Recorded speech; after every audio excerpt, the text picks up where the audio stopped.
What's going on, Blue Jays fan? And welcome to another edition of Jay Bird Watching. We are part of the Stadium Scene.tv network. I am your host this evening, Adam Corsair, and joining me are my usual co-hosts, Craig Borden and Brennan Penagar. Guys, it's trade deadline, sort of. We still have another day of it, but it's like it's the deadline tonight. But otherwise, how are we doing? Good. Stressful, man. Yeah. Hurry up and wait, man. Brennan, looks like you're on vacation, right? Working remote has its perks. Yeah. So I'm working remote from 2 hours north of Toronto. There you go. There you go. Well, we are recording this on Thursday evening, and as of this recording, the Jays are in the midst of their final game of a 4-game series. First of all, did that game get rained out yet or no? Looks like they're about to take the field. They are going to take the field. Okay. Well, they're playing their final game of 4 against the Red Sox, and they have a current record of 50-48, 10.5 games behind the first place Red Sox, 4.5 behind the Oakland A's for a wild card spot. And again, most important of all, trade deadline season is upon us. And with the action that has gone down today on Thursday, you would figure that the trade deadline was 4 o'clock today. But we have actually about 21 more hours as of this recording until the trade deadline happens. Now, before we get into the deadline, because I'm sure this is going to be the meat of the show, I want to get into the landscape of the Jays since we last spoke. So this past weekend, the Jays dropped 2 of 3 against the Mets, and they have an opportunity to split the aforementioned series against the Red Sox in Boston this evening. So, Craig, let's start with you. What did you notice in terms of the performance thus far this weekend against the Mets and the Red Sox? And be honest now. Now, trades aside, right?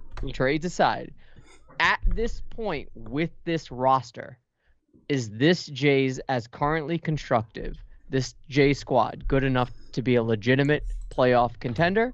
Or do we think we maybe overestimated the team in general? I can't say it's overestimated because of how many things that went wrong up to this point for the Blue Jays. Guys, this is a team that we didn't even get to have our closer to start the season. So, the fun architect level of how the team was constructed is going to already derailed like a week into spring training. So to that point, where we're at right now, though, these series against the Mets and the Red Sox right now are not terribly exciting me to the point where I'm expecting a giant playoff push. This is getting to the point that we need to get like Joey Votto level hot to be able to do anything. And I don't know if you guys have seen what that guy's been up to, but it's a freaking mammoth all of a sudden. 7 home runs in 5 games, I think, and he's single-handedly putting the Reds back in the conversation. So they need something like that. Somebody's got to step up to the point here and put this team on their back. And right now, I don't see that happening to what's going on. And even the offense has slacked off over the last 2-3 weeks to the point where the Blue Jays don't seem to be the same thumping lineup that we were expecting. Yes, there's been some standout performances in the midst of that, but they haven't been playing good against 500 level teams and above. So if they don't get off the hurry in the next week here, this is going to look like a really sad team, unfortunately, down the stretch. And I don't want to be just the thorn in the side of the New York Yankees to get to the playoffs. Brennan. Yeah, it hasn't been too inspiring the last week and a bit since we last chatted, to be honest with you. I definitely expected 2 out of 3 against the Mets, to be perfectly honest, and that did not happen. Yet again, was it on Sunday another bullpen collapse? I wasn't able to watch Sunday's game or Saturday, watch Fridays, but yeah, exactly. So the story of pretty much from mid-May onwards has been bullpen collapses, and that's continued into right around the trade deadline. So, and then the Red Sox series just has not been inspiring either. So it's not like a deadline like last year where you could see positive momentum going and, a couple ads or two will just continue to add to that and they'll ascend a little bit more. It just kind of feels like, we're treading water. And again, very similar to 2015. As we've said, this team is very similar to 2015 in the fact that they had bullpen issues. They had some rotation issues in 2015. But the fact that they have a plus 91 run differential speaks that I don't think we've overestimated them. I think they've gotten incredibly unlucky with injuries to key spots of the bullpen at different times throughout the year. So, I'm not. It just doesn't feel. It feels like the deadline of 2014, where the Jays in 2014 got off to that decent start, and then they took off in May, had a good June, and went into early July in first place, and then just slowly took a dive bomb as the season went along. And we know how that wound up. We were all excited back in 2014. It's like, hey, we have a chance to make the playoffs here. We're in first place. We're in a wild card spot. And all we walked away that deadline with Danny Valencia. So I hope the addition that they made today that we'll talk about later doesn't feel the exact same way as the Danny Valencia trade deadline in 2014. So we'll see. There's still plenty of rumors. And there's, 19 hours left before the deadline. I still expect an out or two. It just depends on how big it is or anything like that. So we'll see. Yeah, a lot of people like to make the comparison to 2015. And I think when it comes to how the roster performs and how it's sort of constructed, just being so offensive heavy right now and relying on scoring a shit ton of runs in order to win games, to be honest, and the run differential during those games has to be quite large. I think that's where it is, but I think when people look at 2000, and I'm not saying this is where you're standing, Brendan, I just what I've noticed on the Twitter sphere with the Blue Jays fans out there, it seems that people are taking that, similarity between the 2015 and 2021 team and applying it and saying we should behave at the deadline the same exact way. I'm not sure that's true because we have we're 10.5 games behind right now in first place and 4.5 a wild card. I'm not sure where the Jays were at this point in 2015. I can do a little quick search if you want, but it seems that the deck is a little bit more stacked up against this team than it was in 2015. So pushing chips all in to get, let's just say, rentals, right? Yeah. High quality, high aspiration rentals may not be wise for this team. And even if they're controllable arms, pushing a good portion, if not the entirety of your top tier prospect capital might not be wise either. I don't know if you guys want to comment on that. I don't know if I can say much more to it. Yeah. All right. Way to sum it up to the point where we can't even argue with you.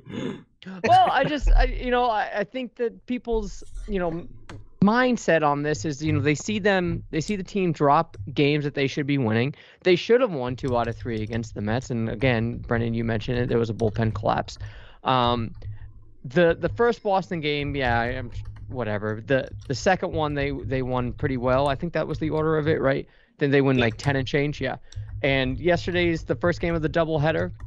They perform well, and that seems to be the only way that they can do it is if they are playing double headers, and Robbie Ray being on his game, you can rely on that. But, these games against teams that they're ultimately going to be seeing in the postseason, whether it be in the wild card or if they get further than that, my confidence in their performance against those teams just keeps dwindling because of, how they've performed. So I just don't know if these needs need to be addressed more adequately in the offseason when the pressure isn't necessarily on them to sell these prospects that they want to hold on to, and maybe they'll have the leisure of getting a more fair deal done that maybe favors them a little bit more than it would today. Yeah, that's going to be the whole theme of the deadline for the next 21 hours is price tags and how fair or not they are. One of the targets I'm sure we'll talk about in a bit. Seems like the price is incredibly inflated because there isn't too much out there on the starting pitching market. So we can save that for later. But yeah, if they do add a starter and that starter does have control for a year or two, it's going to come at a pretty big cost. Yeah. And to that point, everybody on the Twitter thing is already on the idea as far as Charent 15 versus now, right? The fact that there was an all-in, push everything in, we have to win now kind of situation where we obviously, we're just starting to open the door on the window, right? Where everything's starting, the stars are starting to align to the point that we can finally make a run, and the Blue Jays are going to hopefully turn into what would be a dynasty level of kind of competition over the next 5 years, you would think, with what we have as our core players. But to that point, where do you find the line to jump in on that competition, as I'm sure the rest of this conversation is going to go? Yeah, I'm looking at the 2015 standings right now, and as of July 29th, they had just beaten Philly 8-2. They were exactly 500 at 51-51 and 7 games behind. I don't know. Yes. What about the wild card? Do you have that? I don't know. I don't have the wild card. They usually I'm don't looking hold on to Baseball that for a Reference. while, other than who won it, right? Yeah. Yeah. I just think it's hilarious that we were talking about how this offense has went flat, and they've already gotten up 3 runs on the Red Sox this evening already. There you go. Yeah, This is and see, very must win. they have to split this series. And look, I think Brenton and Craig, you just touched on it about the window. It's not just the window of opportunity to push for a playoff, it's the window of opportunity for these kids. Right? You look at that 2015 team, the majority of those players that we were relying on are just passing their prime. Like it's starting to decline at that point, save for a Josh Donaldson. But definitely Jose Bautista's peak had passed, even though he was playing still very well. Edwin's peak had passed, even though he was playing well. Tulo's peak definitely passed, even though he was serviceable for us during that time. I don't know.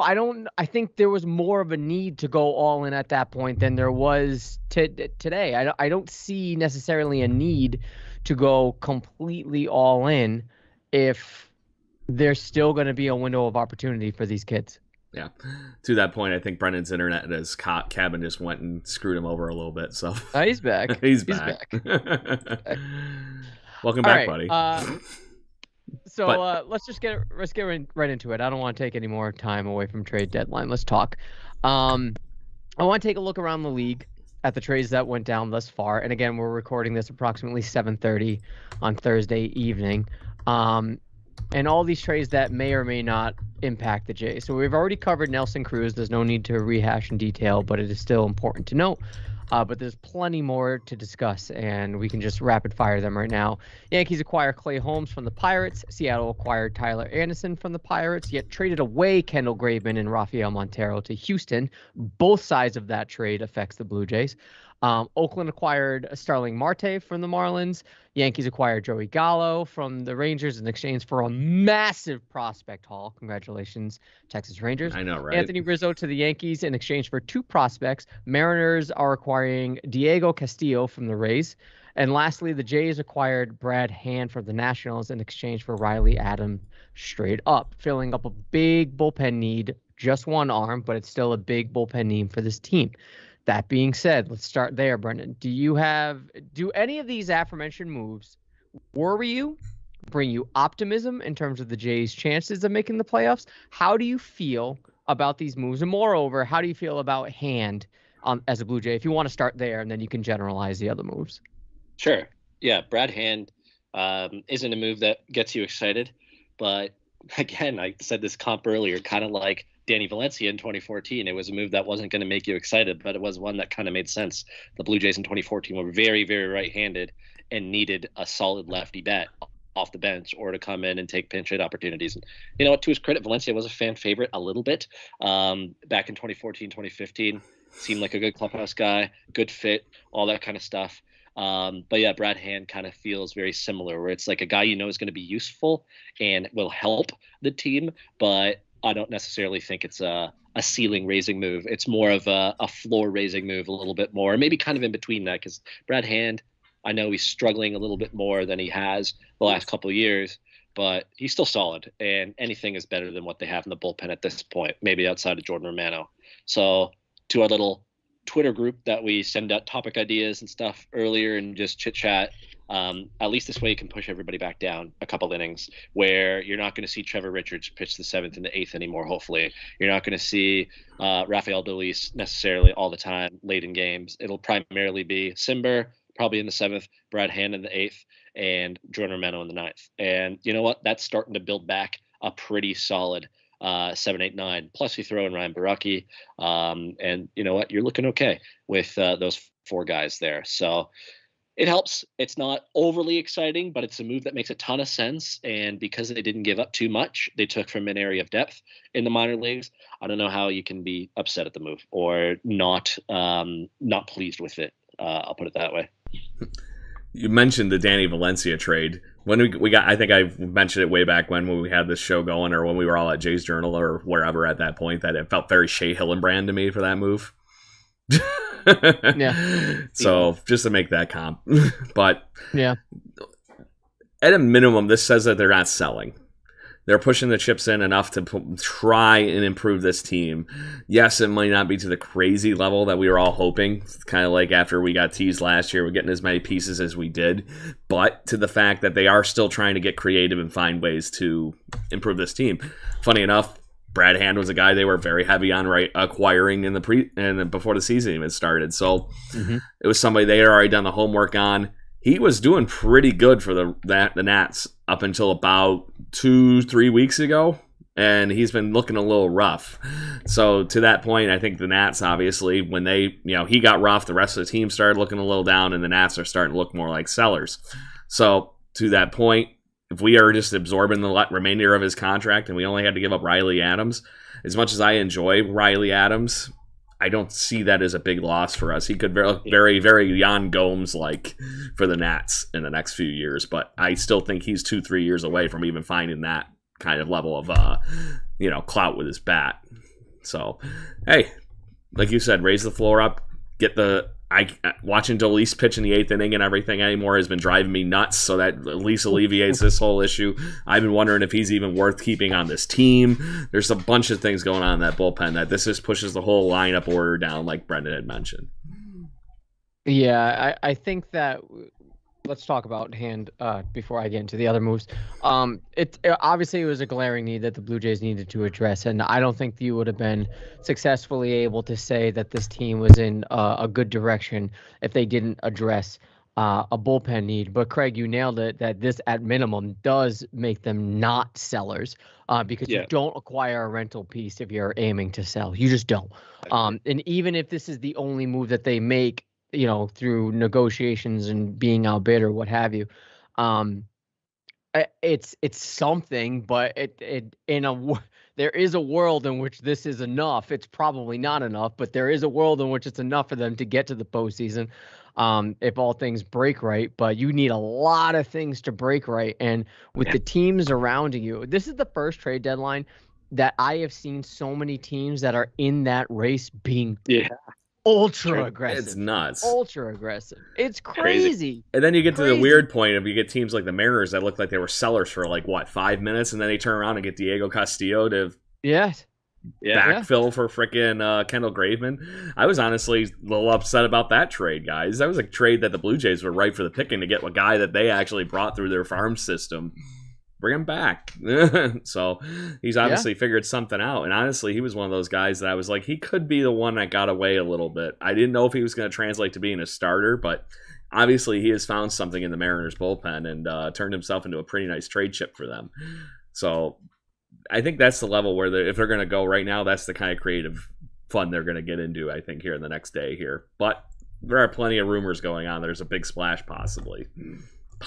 Now, are you upset at what you've seen the Mariners do? Because we established this last week, I think. I don't think we're too concerned about the Mariners down the stretch. Like, they've been playing well. They're a decent team, but they have not made the playoffs for getting close to. Yeah, it's the Cinderella story to me. They're even in that ballpark where they're crazier than we are, right? I don't care what the Mariners do, to be honest, because I just don't think they're going to get it done.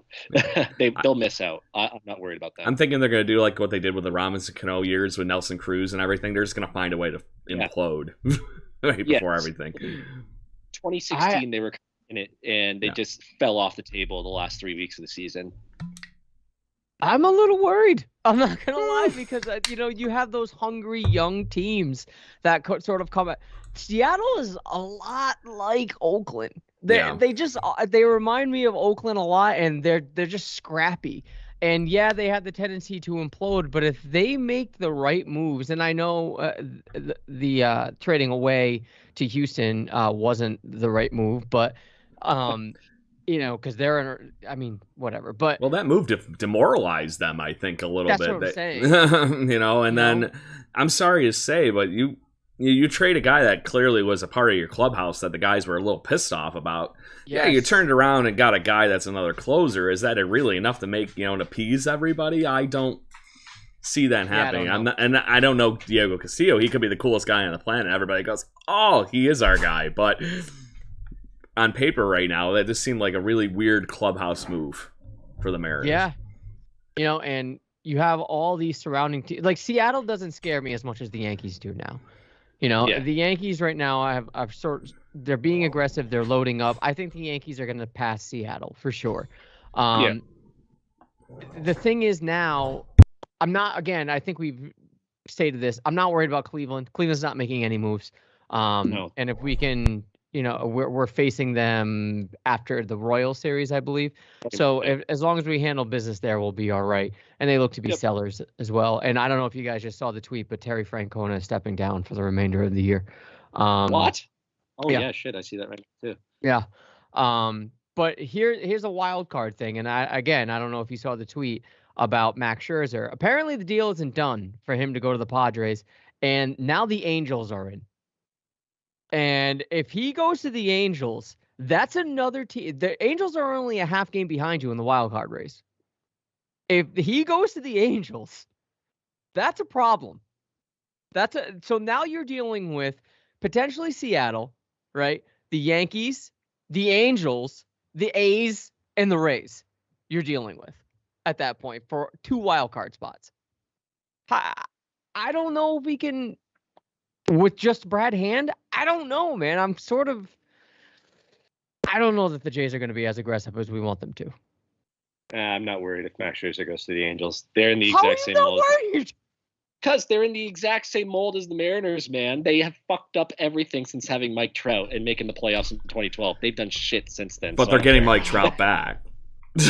So they still haven't made the playoffs any of the last 10 years outside. It's almost been 10 years since they made the playoffs. Is it 2012? I think it was the last time. Yeah. Nah, doesn't bother me. Garrett Anderson might have still been on the team. Just saying. Is that long ago?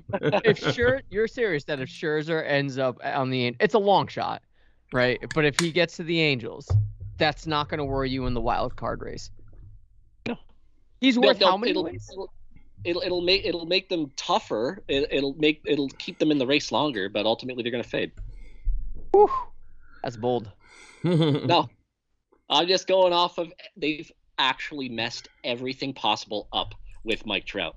Why would he even sign an extension there if he actually wants to win a World Series? He never will. They're only 5 games behind the Astros for first.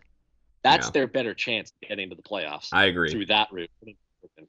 But in that case, that pushes Houston back down to the wild card. That's what I'm saying. And Oakland. It's a trickle-down effect of screw you as Blue Jays fans, right? Yeah.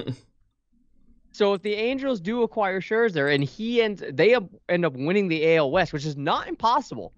That's not out of the realm of possibility. Sorry. They're 5 games behind the wild card. They're 11 games behind. So they're not winning the division. Sorry, I read that wrong. They're in the ballpark for that said. All right. They're not winning the division. I take that all back. All right. So as long as he goes to and stays in the National League, we're fine there. But let's jump back to all these other moves. Yankees acquiring Arms, Oakland acquiring Marte. Craig, what do you think? Rizzo going to the Yankees, is this something that's going to worry you when it comes to the Jays' chances? I mean, do they have to do more than Brad Hand, I guess is what I'm asking. When the Yankees just got Gallo, it didn't really scare me. Now that they added a veteran that knows how to win in Anthony Rizzo, now that's, in my opinion, the move that might have put him over the top a little bit on us anyways. To me, maybe it's just my opinion. I don't see what the draw is to Joey Gallo. I like him as a player. I think he's really cool that he hits monster bombs, but there's just too much swing and miss in his game. To me, he's Carlos Pena. You strike out a lot. Great. I just didn't see when he doesn't. He plays great. He has a monster cannon of an arm in the outfield. It's about the only other thing you really get out of it to me.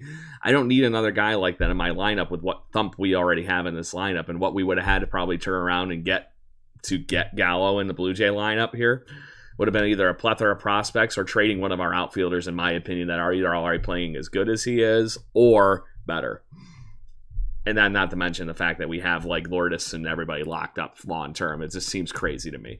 So to that point, though, putting him into the Yankees where they have a clear need in outfield, guys, they had Brett Gardner playing every day basically at this point for a guy that was quasi going to retire this past offseason. Yep. You automatically plugged a giant hole in their outfield by getting one of the guys that should have been just a key role player on your team to having an everyday player in that spot. And then Luke Voigt's been perpetually hurt for the Yankees all season at first base. Getting him plugged in here with Rizzo taking that. They just improved their lineup massively by adding basically somebody that can actually protect Aaron Judge and Giancarlo Stanton. Stanton's probably going to all of a sudden be your 6 hitter in that lineup, right? Yes. That's basically the way I see it. I think there's a lot to say about their pitching still as their clear issue at the moment, because I don't know if you guys saw the box scores today or not. Garrett Cole got lit up like a freaking Christmas tree today by the Tampa Bay Rays. 14-0 the Yankees lost to the Tampa Bay Rays today. Wow. So there is still clearly plenty of things wrong with that team. This does help them, but I don't know if this makes them any better than the Tampa Bay Rays. And I don't know if it makes them better than if they get to the playoffs or the World Series, if it makes them better than somebody like the Dodgers. I don't see it. I really don't. And their offense is only going to get a little bit better with this because, like you said, they're adding a veteran that's clearly in the latter part of his career. I can't say decline yet because Rizzo has been very good. But then you're hoping to get the best that you're going to get out of Joey Gallo in this. And he could be a guy that shows up and doesn't hit for the first 3 weeks he's in the Yankees. So you never know what you're going to get when you get these trades. But it's definitely something that adds more threat to that lineup in New York, to the point where obviously Blue Jays fans are seeing the offensive gap between those two teams close a little bit here. And to that point, you got to be a little bit more fearful of the Yankees. And honestly, I'm shocked that the Red Sox haven't made a similar splash in this mold too, because they definitely could use some more consistent offense in their attack. Yeah, I'm kind of scared the Red Sox end up overbidding for Jose Barrios as an example, just to add to their pitching staff. But yeah, Craig, to your point, it definitely strikes a little bit more fear, the Yankees additions, but I'm in complete agreement with you. I don't think it makes them better than the Rays at this point. I don't think it makes them better than maybe even the Red Sox at this point, and other contenders. Like Rizzo has a lot of name clout, as we know. He's been a guy who's been really good in his career, but so far this year he's posted a 1 F4. He's just not the same guy he used to be with the Cubs back when they were winning World Series in 2016. So Rizzo will help them defensively, which is an area of need. He will help with run prevention. He will help offensively too, but it's Joey Gallo who scares me a little bit. You have to look with Gallo outside of the batting average thing, because you're right, Craig, there is a lot of swing and miss, but absolutely every other part of his offensive game is elite. Everything. So Gallo scares me more than Anthony Rizzo does. And Gallo's under control until 2023, I believe. So he could be a thorn in the Blue Jays side for a while. Yeah, Rizzo, that would have been the one big reason for the Blue Jays, I think, to jump into that conversation. Exactly. That would have been the one reason.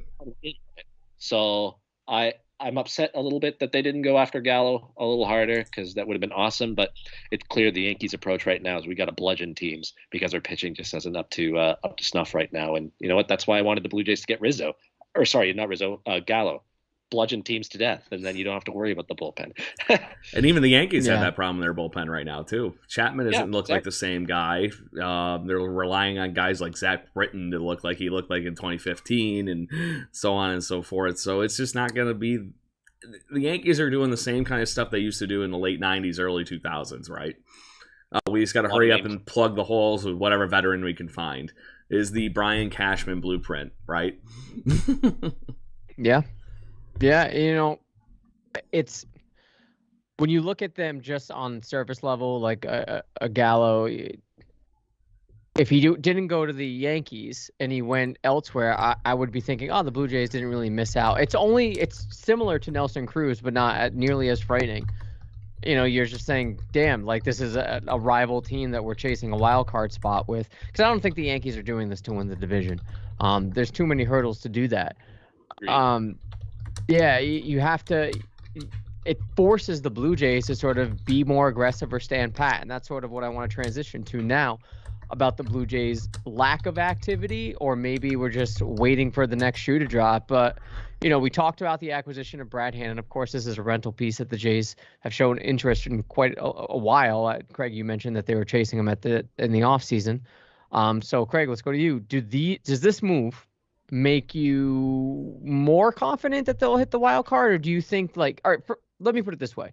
Do you think that they need to do more? Are you frustrated that they're not doing more? Are you frustrated that there are rumors out there that they're unwilling to move certain guys to really get a deal done? Or do you think this is not the appropriate time to really do that, as we've mentioned? Is this an all-in kind of scenario for you? Or do you think, no, I think this Brad Hand move is probably the best we're going to get, and we'll just see how it rides out? Yeah, so to me on the all-in thing, I think 2022 is more of the, the fun with this whole thing. They're going to definitely be more active, I think, next trade deadline, because they're going to be, if they're not better than they are this year, they're going to be in a very eerily similar spot, right? But to that point, well, then we're going to know a little bit more about how Austin Martin, all these prospects, Simeons, Woods, Richardsons are really going to fit into the major league club. And, maybe they do something crazy and go get Mad Max in the offseason and he doesn't sign a extension or whatever it might be. You don't know what you're going to bring in for that. But for right now, I think they're in that ballpark right now that they have to be getting these pieces that are going to be extended players. So if they don't get somebody like the Joey Gallo that we were just talking about that has so many years of control to be able to help the team over the next 2-3 years, I don't see them pulling the trigger on it, where we've been talking about some of these other rumors over the last few weeks. Somebody like Jose Barrios makes more sense. You're getting somebody that's more of a kind of a young ace, and you're getting him for an extended amount of time, and it makes more sense. The Brad Hand move right now, if you're going to be getting somebody like Brad Hand, it's going to be somewhat eerily similar to him throughout whatever position you're trying to fill, because you're trying just to, like we were saying earlier, raise the floor up. I think, honestly, if they could dump a few more sneaky moves like Brad Hand into that bullpen, this team does look a lot better. Is it going to be better than to the point where we're going to be all of a sudden taking the Rays out for the division? I don't see that at the moment, unless there is some kind of a big splash to our starting pitching. But to that point, how have we been losing all these games, guys? I can probably chalk up 25 losses that we lost in the last, 7 innings, right? Or in the last 3 innings, I mean. So, a lot. It's insane. And if we're going to finally get some of these games back, we could have won all those games over the weekend against the Mets. The Mets couldn't score a damn run on us. So to that point, the starting pitching's doing what they're supposed to be doing, and we can't hold a lead. So if they were able to extend this little bit of a window there for the bullpen to actually do what they need to do with somebody like Brad Hand, hey, that might be enough to pepper in an extra 10 wins that we wouldn't have gotten without that at the end of the season here, which could be enough. But like we were saying, I think there's got to be something else here. I can't say I'm disappointed. I can't say I'm happy with it. I feel like they're doing exactly what they need to be doing to try making this current team something that wins. But unless they get something I think that helps the team throughout the next couple of years, they're not going to be making that giant splash. I'm with you wholeheartedly. I think if it's a trade for Barrios, a trade for Marquez, somebody like that, it's somebody who has control that can help them this year and next year, and maybe if they're lucky in 2023 as well. Because Craig, you hit the nail on the head. This is really the first full season, full 162 that this young core is having together to go for it. Obviously 2019 guys came up at different times. They weren't good. 2020, we all know what happened there. 60 games. They had a good 60 games and they got into the playoffs. But this is the first season. This is really when the window's opening. So we knew they were going to be a good team. They've added pieces to be good beyond this year, and they can continue to do that through the trade deadline while helping themselves this year. I think if Barrios doesn't happen, if something like that doesn't happen, and they do maybe make another Brad Hand type move, I think that, to your point, Craig, you're absolutely right. It could help them win a couple more games and keep them in it. What was it? The other day, I think it was Hazel May or somebody said they're on pace for 86 wins. 86 wins right now does not, in my mind, get them into the wild. They have to get closer to 990. Does Brad Hand move the needle enough? No, but if you add another reliever, maybe 2, that can really cement the bullpen and help that run differential actually mean something, then maybe you get a little closer to 87, 88 wins, and then you're in the conversation through to the end of September. And that is, I think, what they're aiming for right now. You know what? We have the offense to go on a win streak. We just need our rotation to keep doing what they're doing, but we also need the bullpen to not crash and burn in the 7th, 8th, and 9th innings, or else we would be able to put together streaks of 10 wins in 12 games or 8 in a row or 9 in a row. And that's all you really need to get right back into the race, especially in the wild cards. So yeah, I would love Jose Barrios. I think it makes perfect sense. I'd be willing to give up Jordan Groshans in that deal, if that helped get it across the line. I'd throw in a couple pitchers. I would do what it takes because I know that's going to help them as soon as this year, but it's also going to help them next year if they don't re-sign Robbie Ray, and it'll help them in 2023 before he becomes a free agent too. So, like I said, I think it was either right as soon as we started recording or right before. Heyman said half an hour ago that they are a serious player in the Barrios sweepstakes, and compared to years past, that has me a little bit more optimistic than where it would be if a similar trade rumor came up in the past years.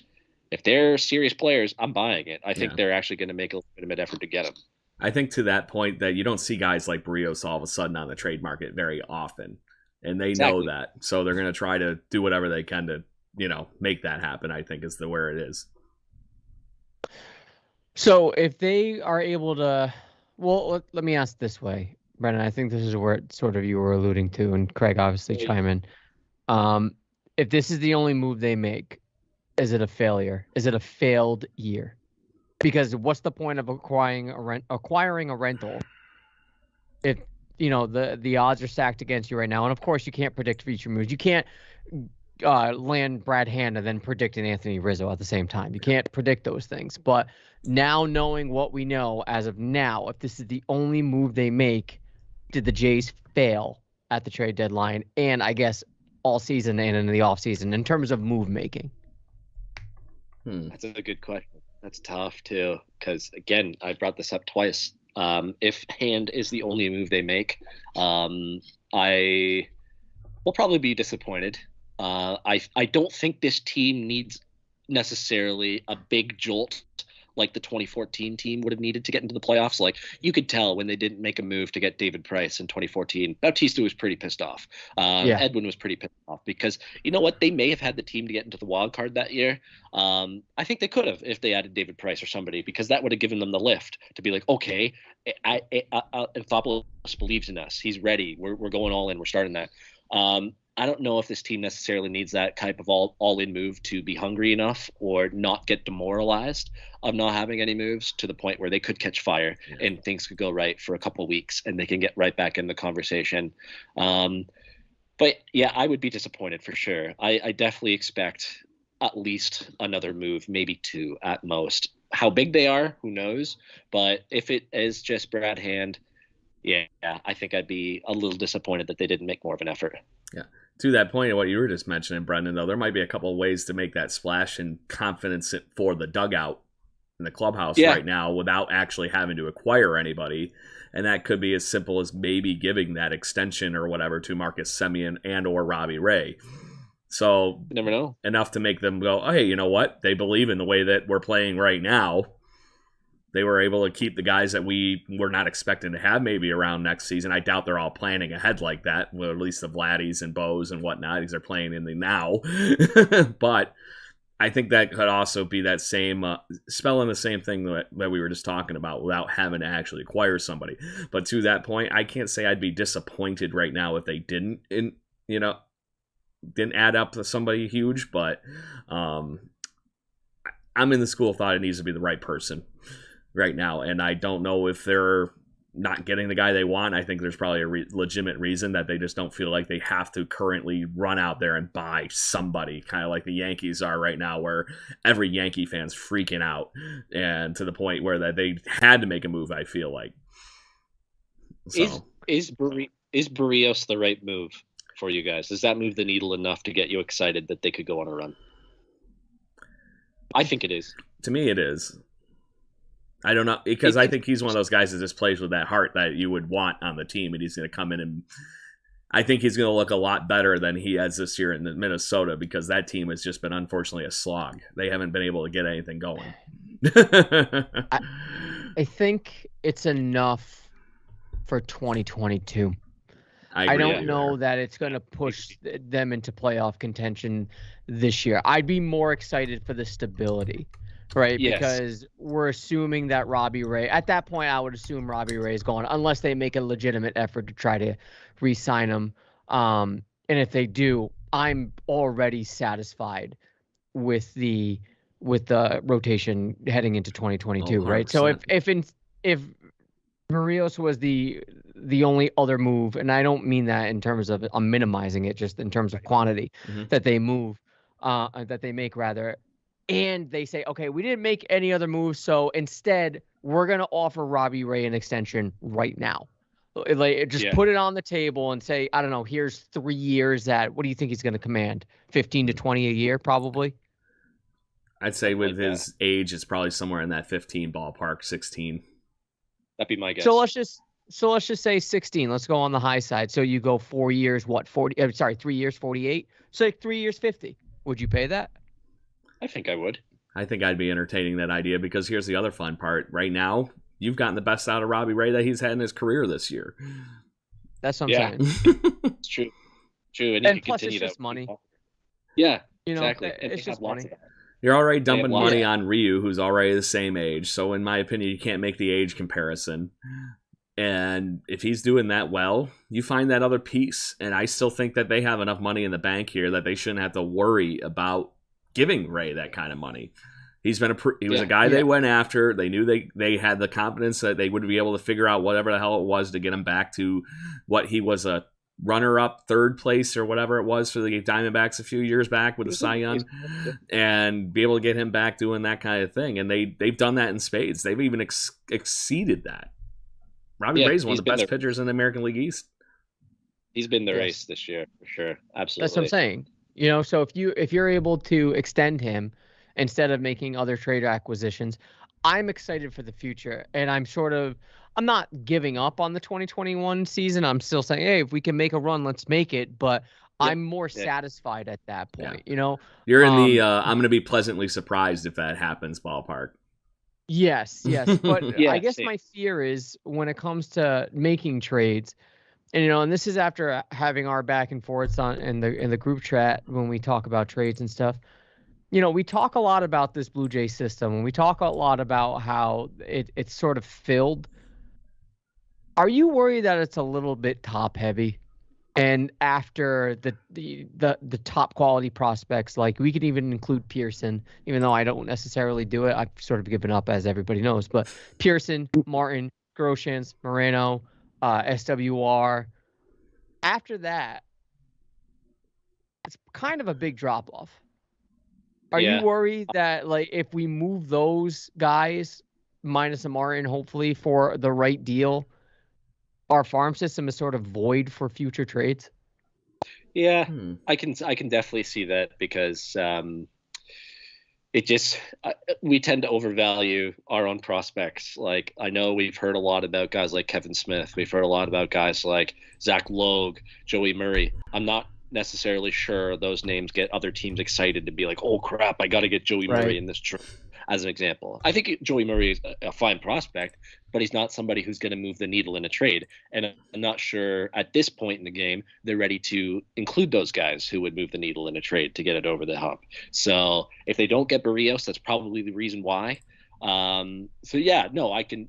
I think I agree with you on that one, Adam. I do. I think we overestimate some of the guys down there. I do think there's quality. I just think what you're getting at maybe a little bit is the next wave of guys who would either be untouchable or move the needle are a little too far off from the major leagues to make a team be like, oh, we need to have these guys, like a Kloffenstein or a Elvis Martinez or somebody like that who's a little further off, maybe closer to 3 or 4 years away. There's not those kind of guys who are like 2 years away. There's the guys who are 1 to 2 years away, and then there's really a little bit of a gap between when they're like way down the road. Yeah, you can make an argument that the Blue Jays' top 10 guys that are in their minor league system, probably about half of them are right in the ballpark where they could make it a threat for a major league job, right? Yeah, Pearson, probably. Martin, Groshans, Simeon Woods Richardson has been looking amazing. Gabriel Moreno is following the Alejandro Kirk line, I'm just saying. He's going to be up in the majors, I think, before we even realize it.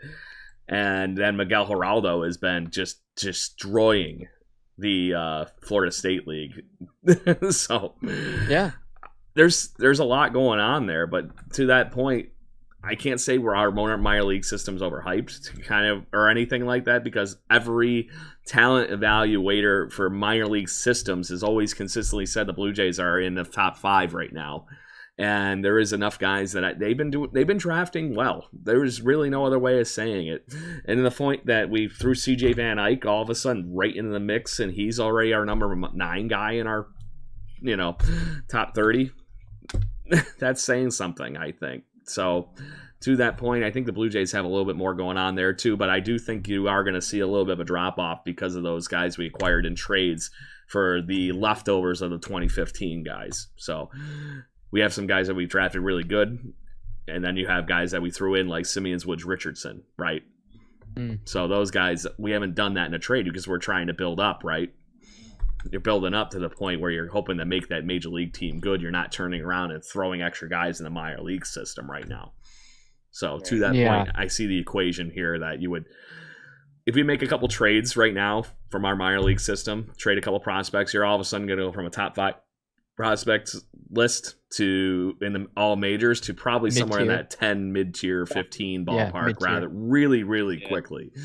And that's not a bad place to be. It's not like we're in the ballpark right now where the Cardinals are completely depleted and struggling with their system or anything like that. But to that point, the Cardinals also have a good major league team, so they don't need to worry about the minor leagues as much. And honestly, guys, I don't know what the hell the Yankees are going to do with their minor league system with these trades going on. They have that Dominguez kid now, and that's really it. Yeah. So it doesn't seem like they're concerned. I don't think they are either. It's the Brian Cashman principle. I said just throw prospects at it and make the major league team good. They'll find new prospects. Yeah. Yes. Yeah. To kind of put a bow on the trade talks, I'm not sure how much longer you're going to go with it, Adam, and not to hijack the topic potentially, but I saved a comp just talking about trades, and now it kind of ties in with prospects and stuff like that. To put a finishing touch on Jose Barrios, because I think that's the hot name on Blue Jays Twitter right now because of the Heyman tweet and the fact that they're in on him apparently. Somebody made this comparison earlier today, and I'm curious if you guys agree with it. Barrios is good. I'm not taking anything away from him. I don't think he's like a legit ace, but I think he's kind of like a 1A, maybe a 2. His numbers are very similar to what Marcus Stroman is. Stroman, back when they traded him in 2018, and even current day Marcus Stroman. So you're basically reacquiring a very similar guy to Marcus Stroman. So if you're talking to the Twins, are you willing to at least start the trade talks? It doesn't have to be these two guys, but are you comfortable trading Anthony Kay and Simeon Woods Richardson or an equivalent of that package to the Twins to get Barrios, knowing that that's what you gave up to get Stroman? So at that time, Kay was what, the number 10 or 11 guy in their system, and Woods Richardson I think was like 7 or 6. So yeah, I'm happy giving up that level of prospect in that trade to get somebody like Barrios over the next 2 years. Because here's the fun thing: you I think you hit the nail on the head that he isn't a full ace as far as what he's not Greg Maddux or something like that, or even to Blue Jays fans Roy Halladay. He's basically you're acquiring another guy like Ryu. He's not. Yeah. In most major league teams, he's not an ace, a standout runaway with the thing, right? But you have consistent guy like that can go out and pitch every 5th day and be good. That's worth its weight in gold right there. I don't care what anybody says. And if you're pairing that with Ray and Ryu, lights out, man. Yeah, I'd do it too. That's why I asked. Yeah, I wouldn't have a problem doing that at all. I would assume that, one of a Martin or an SWR would have to be included in one, especially if it's a bidding war. You have to give up something of value. You have to give up something of top tier value. And not that I mean, Anthony Kay is serviceable, right? And this is we have Bobby on the show, no disrespect to Anthony. He's held it down for the Blue Jays when needed at the back end of the rotation, on spot starts too, nonetheless. Yeah. But he's not a guy that you're going to rely on to get you into a playoff run. He's no disrespect. I'm hoping, Bobby, no disrespect. He's kind of a quadruple A player, right? He's not going to lead the rotation, and he's very serviceable for when you need a spot start. But I don't even know if he's going to be a guy that you're going to continuously have on the back end of a rotation. I think he's a guy that will flip flop here and there through the minors into the majors when needed. That's not a bad thing. Those players certainly have their roles on a major league team. He is a big league player, but I just don't know if he's going to be someone that you're going to rely on consistently. So yeah, if it takes that, I just think it's going to take more because of the amount of teams that are in on Barrios. I think it's going to be People more than weren't that. exactly lining up on Stroman when we were trying to get rid of him. Just saying. Right. Well, there was attitude problems too. Yeah. But yeah, you know, that's the thing.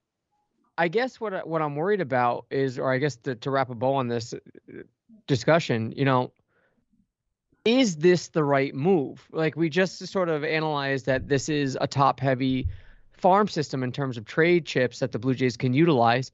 And again, I've gone on record that I don't want to move Austin Martin under any circumstances unless it's for Scherzer in an extension. That's the only way. We need a third baseman. Yeah. Having said that, if they do, is this the time to really go all in? Because you need that ammo for future moves. And if you're willing to move these players, I don't know that what is available, especially if you're out on the Scherzer race. And I think we all agree that we are. If you're out on that race, I'm not sure that you have to make these moves now, right? I don't, for as good as a Barrios is, I don't know that a year and a half of him is worth giving up those chips, not because I want to see these chips in the majors, but because I think you can utilize them to get something better in the offseason. So to that point, if you're using those for trades, we've already looked at the free agent market a few times. Are you confident that we can actually get a better idea than that in the offseason? Because I have a strange feeling it's going to look eerily similar and we're going to be having the same conversation if Barrios isn't moved by the Twins here at the trade deadline this offseason, literally with the same guy. Yeah. It will be cheaper, right? That would be the catch. Yes. It has to be cheaper. Let's look at the 2021 free agents in terms of starting pitching, right? So let me scroll down here. There's a lot of designated hitters. There's a lot of weird bats on that list. This is this year. Because in the current, it was basically going to be Max Scherzer, right? And then after that, it was really, there was a pretty big decline. You're not going to, I really don't think you're going to be acquiring that ace level or even this quasi ace guy that we were talking about legitimately through free agency. So you're still going to have to trade for a guy. To your point, Adam, on why you might want to hold on to the chip. So, right, and you know the best available free agent otherwise outside of Scherzer is Robbie Ray. Yeah, and that's where I was thinking you were going to be throwing your money at our own guy. You have to at that, especially because I'm not seeing anybody that's gonna really move the needle at this point, right? There? So let me look at 2022 starting pitchers. Here we go. Yeah, he looks real excited. Greinke. Bauer has a player option, but I don't think he's going to play at all. No. I think he's out. Yeah, I think he's unfortunately dug his own grave. Verlander, Kershaw, Scherzer if he doesn't get the extension, and then there's a huge drop off. Yeah. You have so Cueto has a club option. Stroman, he's not coming back. Guzman, Morton, it's a drop off. So to that point, then you're not filling that void this offseason. If anything, you're hoping to hang on to the one guy on that list that is already a Blue Jay. So to that point, what I was trying to steer this to the direction of is, do you think the trade market is really going to bear any different fruit of starting pitching than what we're seeing currently? And maybe Barrios is the best of that whole equation. Yeah. Maybe. It depends. Like, you might have teams that are like super deflated, right? You might have teams that are just that are in it right now, like in Oakland or I don't want to say Houston, but like a Seattle even. Like, you might have those teams that are like, you know what? We don't have the chips. Let's sell. Let's regroup. Oakland's constantly regrouping. But to that point, are you all getting excited about getting somebody like from the Mariners, Shun? What's his name? Yaguchi, or grabbing Chris Bassett from the freaking Oakland A's or any of that kind of stuff? No, but it'll be cheaper. Don't get me wrong. I'm not saying they're bad pitchers or anything, but when you're looking, let's say you lose out Robbie Ray, you're trying to backfill that crazy amount of work in the rotation. Those guys are not doing that for you. No. Where somebody like Barrios would, maybe. What you're trying to get at. Push all in for him. To me, Yeah. he's a buy now guy because right now you're going to get him in Toronto, and then maybe he's one of those guys after that extra year you get him on an extension. Yeah, because he's under control until 2023, so you'll have him for Right. 2.5 years. Yep. I think that's worth paying the premium just to get him in the building and protect yourself if they don't re-sign Robbie Ray. And he's going to be good. Wait a minute. He's a UFA in 2023? Yeah. I'm So it's looking a at year his and a half. Fangraphs right now. Yeah, 2023 is a free agent. He's ARB eligible again next year, 2022. So it's a year. So a you year you'd and a have him half. for a year and a half. Yeah. Or is he The rest of after this year and all of 2023 season? 2022. He's ARB eligible in 2022. Right. So you have him for the half of this year and all of 2022, and And he'd that's be a it. free And he's agent. a free agent. Yeah. Yeah. So it's a year and a half. How the league calendar works, I thought he'd become a free agent in 2023 after the 2023 free agents. Nope. After Nope. the 2023 season. No, Oh. It's the start of the calendar year for that, right? So free agency starts at the in 2023. He becomes a free agent when the season ends in 2022. So heading into 2023, he's a free agent. Okay. Either way, to that point, if you're not going to add anybody key, like we were just talking about over this offseason or even elsewhere in this trade deadline right now, he very well just could be don't one of the know better that- options.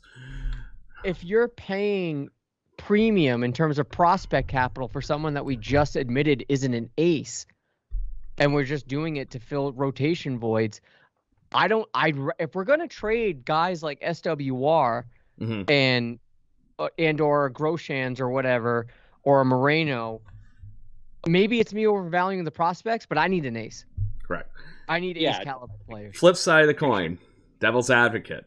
You're keeping him away from the Yankees and or the Red Sox in that equation too, because right now those are the three teams that are in on Yeah. Barrios And the Competitive Rays. ads, man. and the Rays. Oh God, yeah. Okay, give them. We are go juices. I'm good.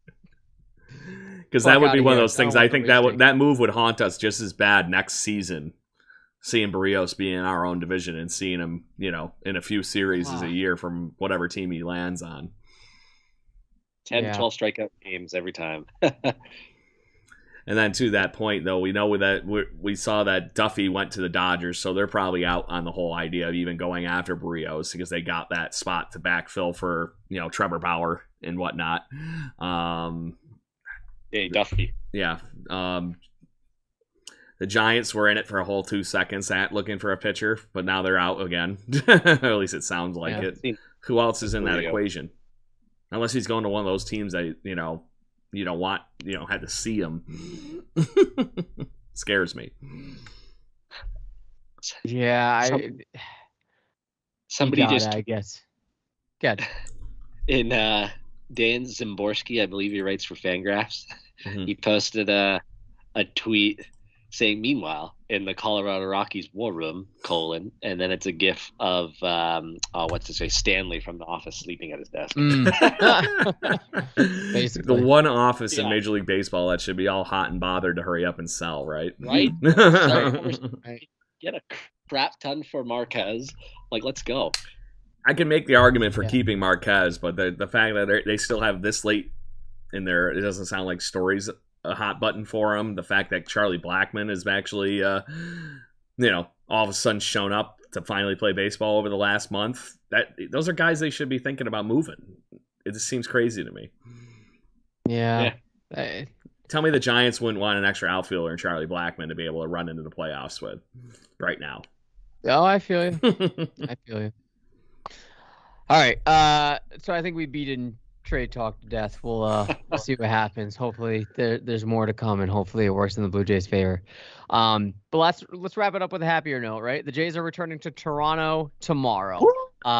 Also, added bonus, little side dessert. The radio broadcast is coming back, so Ben Wagner gets his job back as a radio host. Thank God. Full time for as that. him too. They haven't said Yes. co-host nonsense or any of the weird stuff. I'm glad the former Buffalo Bison's really getting his full legit shot at the Major League show on the Blue Jay Radio now. Well deserved.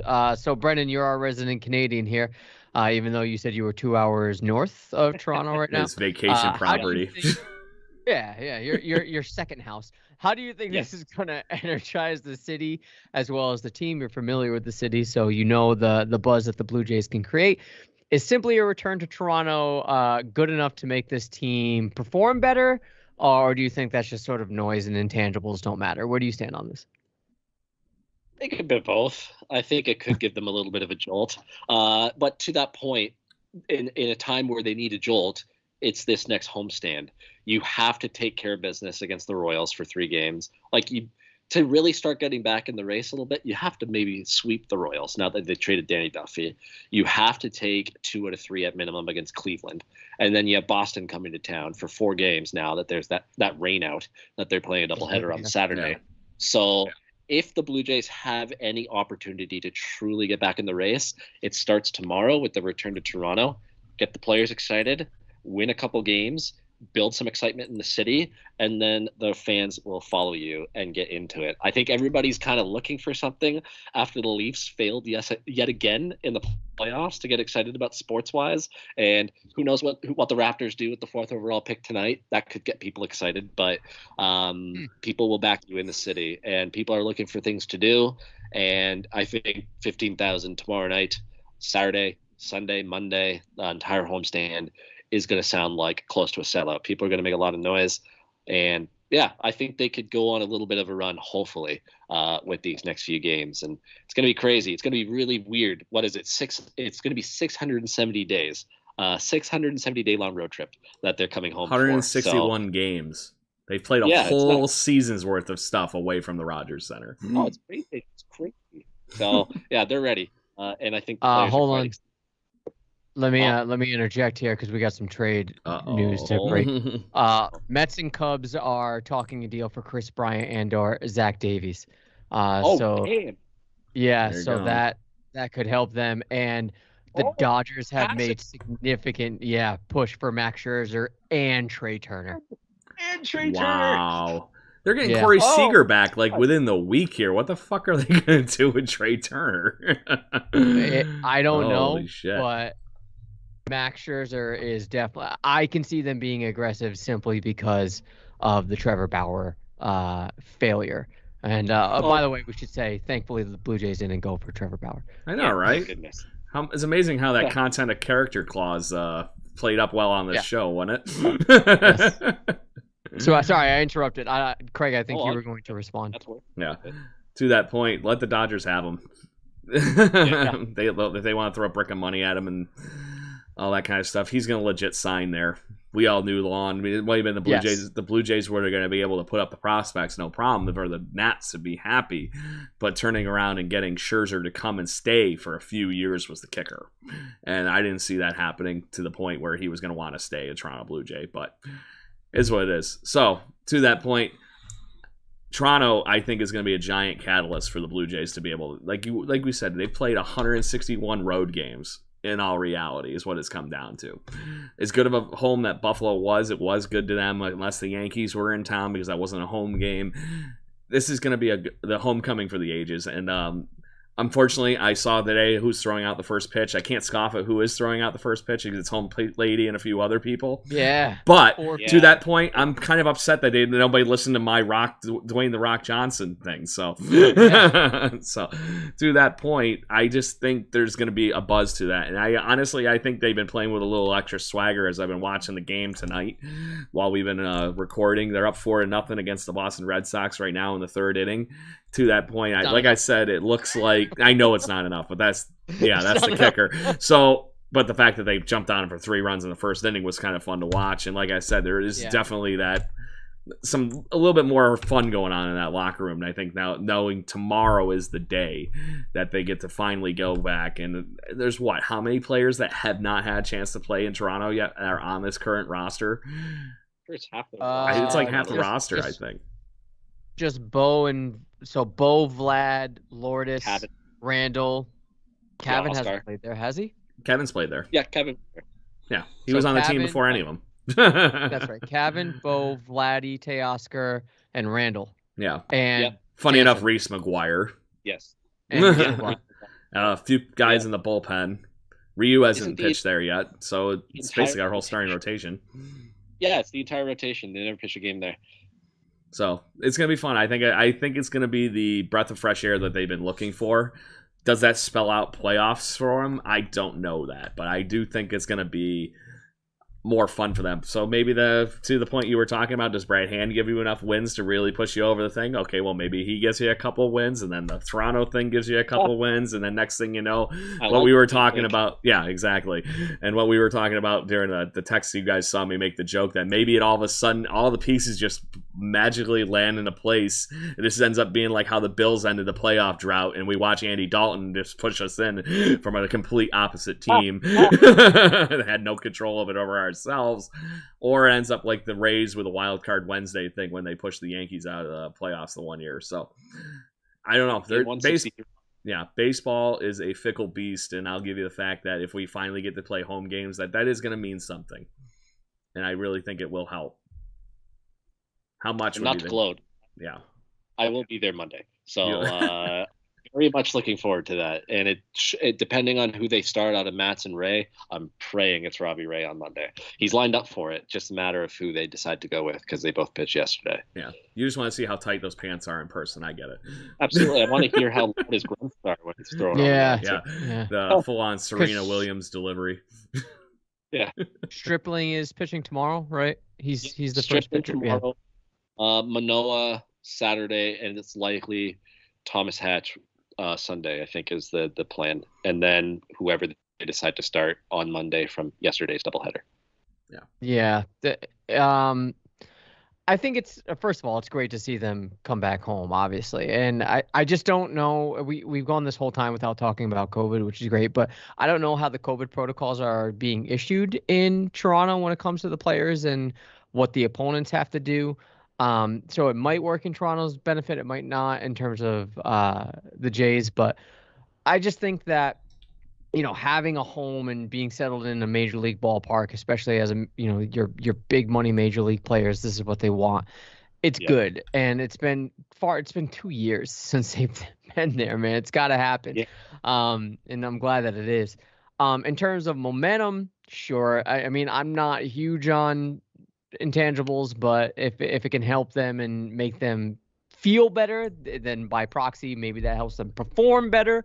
I don't know. I'm just grasping at straws here. But I am happy that the city's going to be energized, and we've all seen the kind of noise that they're able to bring. And I think it's, 15,000 are allowed for the weekend series? Yeah, it's going to sound like a sellout. I promise you. Selling tickets in just the first two bowls, so everybody will be within the first two decks. Yeah, it's going to. And look, we spent the majority of this time talking about trades. I don't believe in this nonsense that they have to make a splash trade in order to bring something home to Toronto. Just the fact that they're coming to Toronto in general is going to be enough. You don't need to bring a trade. Not that I wouldn't welcome it, but it's not necessary. So I urge people not to operate on the philosophy that they have to make a trade because they're coming back home. That's nonsense. This front office is far too prudent to make a move, a knee-jerk move, just because they're coming home. That's not how they operate. They're very isolated. Yeah, hopefully this makes them energized. Hopefully it makes them happy. I can't imagine that it wouldn't. And hopefully this spells good things for the Jays. But as of right now, so we're about 20 past 8. You said they're up 4-0 against the Red Sox? Yes, sir. Yeah, so let's hope that's enough. Let's just hope that's enough. Come on, knock on desk.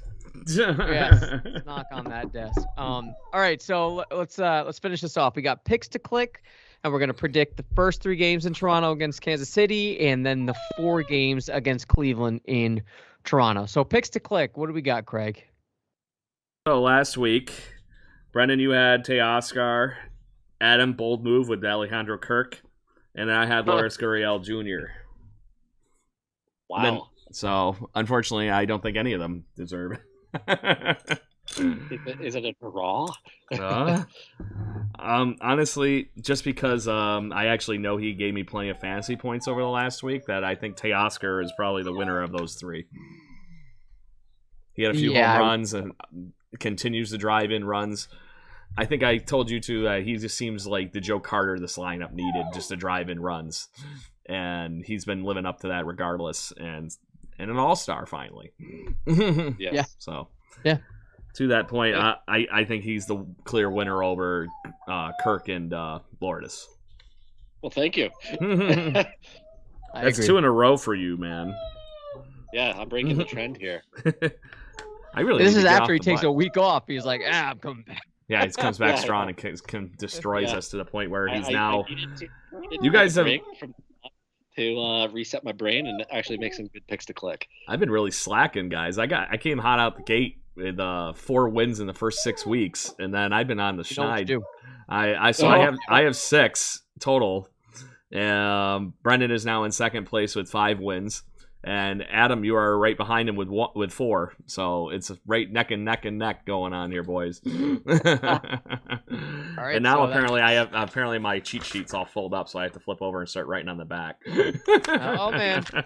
That's what 162 games will do as opposed to 60. Yeah, exactly.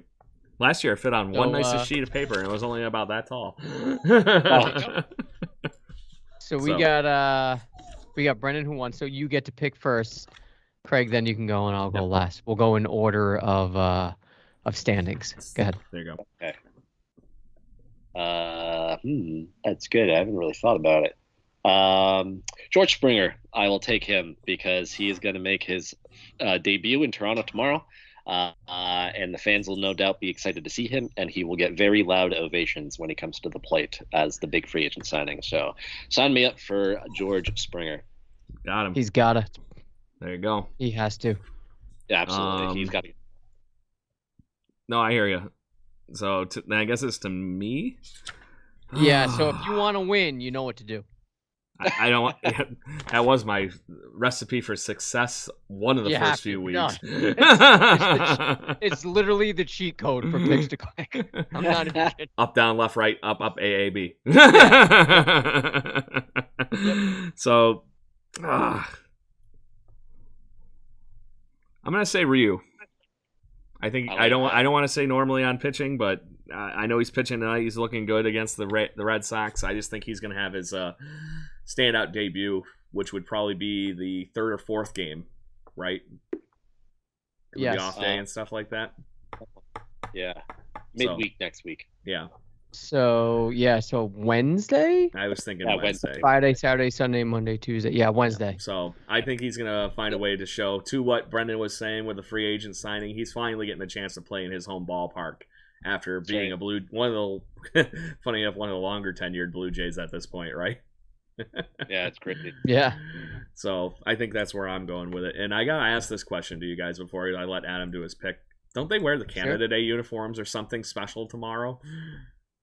I feel like they have to do something like that. You know, they didn't get a chance to do that at home at all this year. How do you go out and do a little extra to make the fans that make it that extra opening day kind of like thing like it is tomorrow? You know, that's what I was trying to think of.